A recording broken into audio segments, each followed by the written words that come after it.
Halo Bapak dan Ibu ASN, kita sudah di bulan Maret nih. Buruan lapor SPT tahunan kita secara mandiri. Yuk simak cara lapor terbaru di Cortex tanpa ke kantor pajak.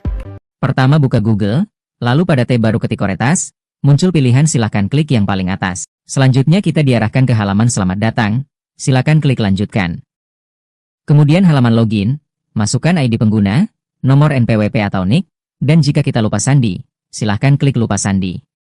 Lalu tampil fitur permohonan ubah kata sandi, silakan masukkan kembali NIK lalu pilih tujuan, surat elektronik atau email kita, dan nomor handphone kita yang terdaftar pada saat pengaktifan NPWP.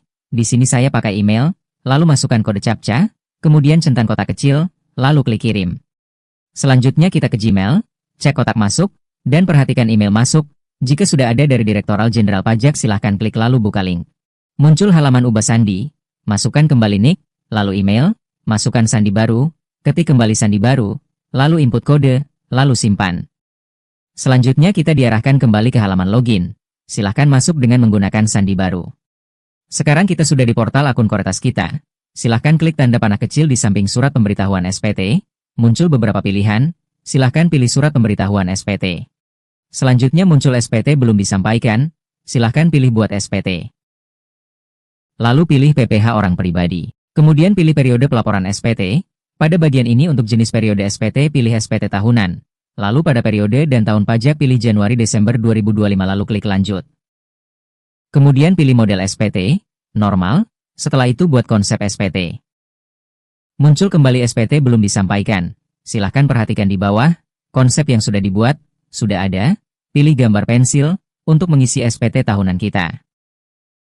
Sekarang kita di halaman pengisian pelaporan pajak, perhatikan untuk fitur induk bagian header. Silahkan pilih sesuai gambar ini, pilih status normal, lalu metode pencatatan, kemudian sumber penghasilan, kita pilih pekerjaan, dan terakhir kita posting SPT. Selanjutnya bagian data diri, akan otomatis, silahkan diperiksa. Selanjutnya kita akan mengisi bagian B, ikhtisar neto. Pertama pada poin 1A, kita pilih ya, dan 1B, 1C, 1D kita pilih tidak, dan pada poin 1A, jika jumlah penghasilan tidak muncul perhatikan petunjuk, silahkan mengisi lampiran 1 bagian D, mari kita isi dulu bagian ini, silahkan klik L1 di samping fitur induk.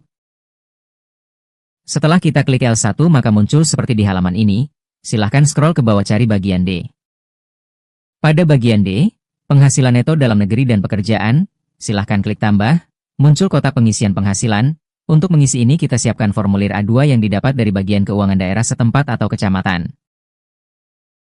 Pada isian nomor identitas pemberi kerja, kita masukkan NPWP bendahara atau yang berwenang, ada pada bagian D pada formulir A2. Jika pengisian benar akan otomatis nama pemberi kerja muncul.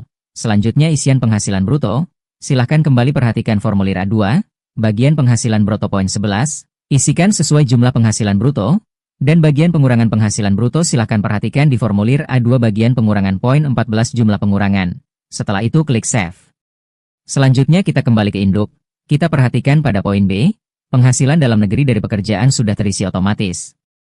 Selanjutnya kita ke bagian C, pada poin 2 penghasilan neto terisi otomatis, poin 3 kita pilih tidak, poin keempat terisi otomatis, dan poin penghasilan tidak kena pajak silahkan perhatikan kembali formulir A2, seperti gambar ini.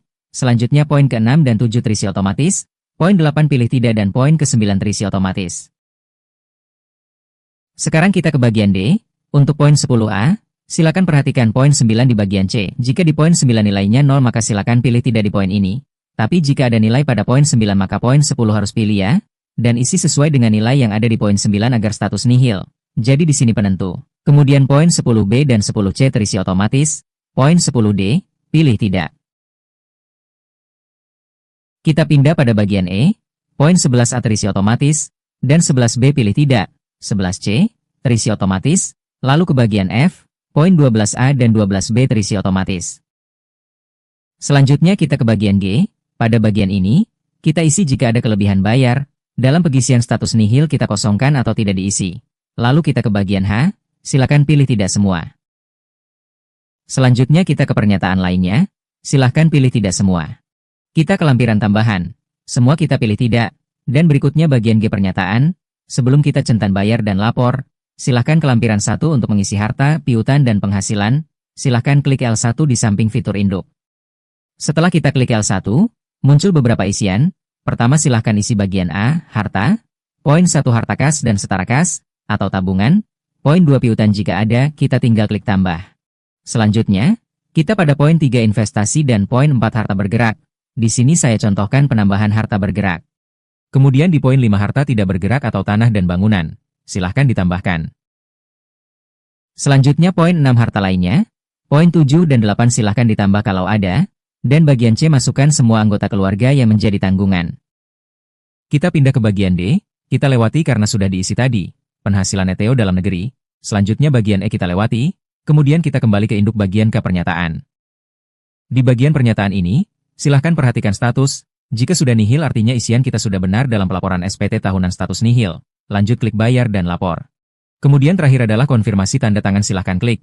Setelah itu silahkan cek kembali di portal SPT bagian buat SPT. Sudah ada SPT dilaporkan dan, buka Gmail kita, ada bukti penerimaan SPT pada kotak masuk. Selesai pelaporan wajib pajak untuk 1 tahun.